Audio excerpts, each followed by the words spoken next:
Hey everyone, Dan here. Before we get into it, if you enjoy these videos, please hit the like and subscribe button. And keep in mind that these are my own thoughts, opinions, and ideas. These are not meant to be, nor should you take them as investment or trading advice in any way, shape, or form. Do your own due diligence, put in the work for yourself, and make your decisions based on that.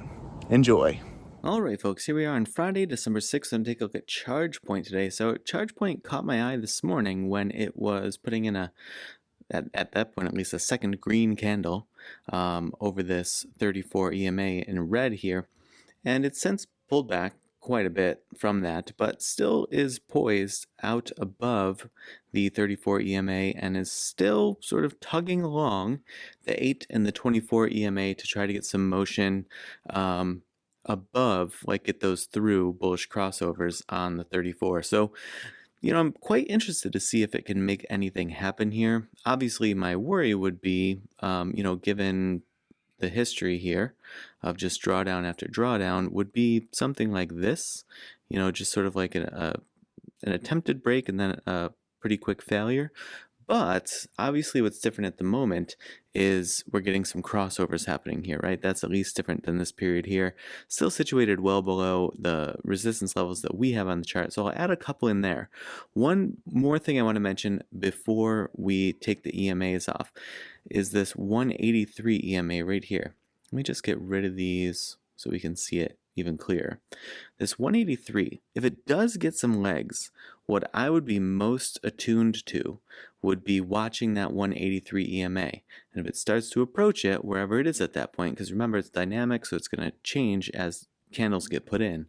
But wherever it is at that point, that to me would be a really telling moment. And just because it sort of hits it and rejects at first doesn't mean that that's the end of the story, but it'll be interesting to see if it does get to that, what it does at that point.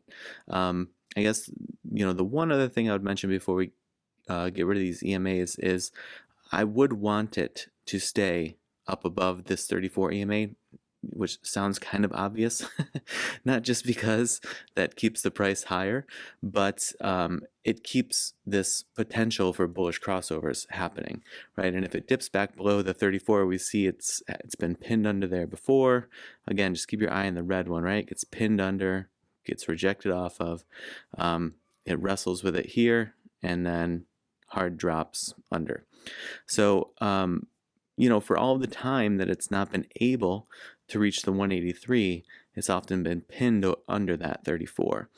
This was a good attempt here, right? This gets the bullish crossovers going, even had a little pullback, but then continued to push, but fell at that point, I don't know, 20 cents or so shy of the 183 EMA. So percentage-wise, it would have needed about another 8 to 10%, something like that, to get there. So it didn't have the muster to really hold that for very long, but obviously it's at a different position at the moment, and different price points for sure. So let me get rid of these EMAs for now, and we'll toss in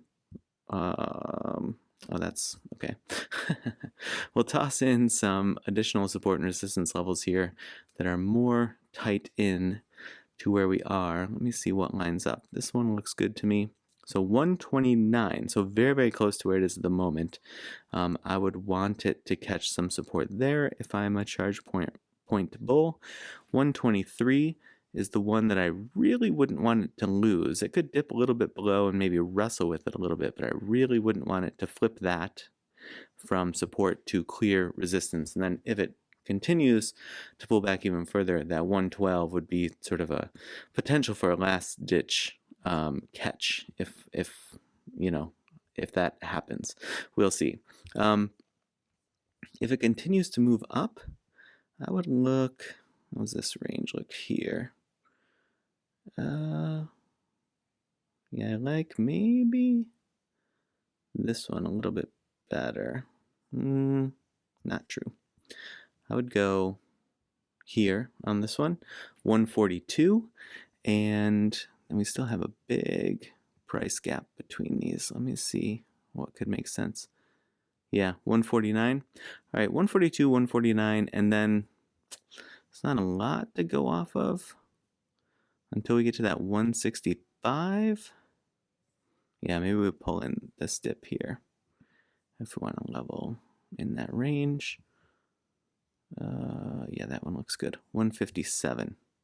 All right, so these are the additional ones that I would put in, if I'm looking at the chart, which I am. But as I'm looking at the chart, the ones I would put in: 142 to the upside, 129 to the downside, and then beyond that 149, 157.5, and then below 123 and 112.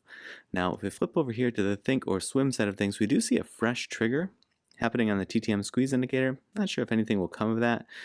For what it's worth, it is a re-trigger from this one, right? We had a trigger and a fire here, and nothing really happened, right? It's still relatively flat. I know it continued to draw down further, but there wasn't sort of a clear outsized move, right? It was just sort of like a continued drawdown on something that was already drawing down. So re-trigger here sometimes results in a bigger move. We'll have to see. It's at the baseline ATR at the moment. Can it get to that call trigger? Maybe. That would be at 170.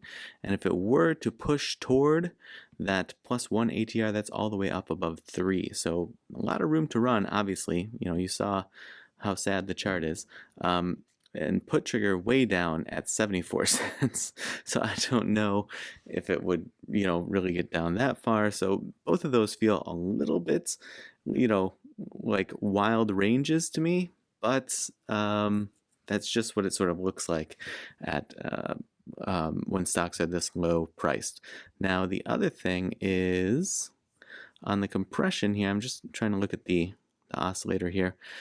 We're getting some nice movement toward the upper end of the compression zone on the oscillator, but still no bullish momentum. There's a very brief blip there, but just a ton of either bearish momentum or just compression happening. So nothing remarkable on that to me, but I would be interested to see if this re-trigger and refire can amount to anything. But to me, the Webull chart here is of more interest than the Thinkorswim, at least for the time being. All right, folks, well, I hope that your trading week went well, and as always, I appreciate you watching, and I will see you in the next video.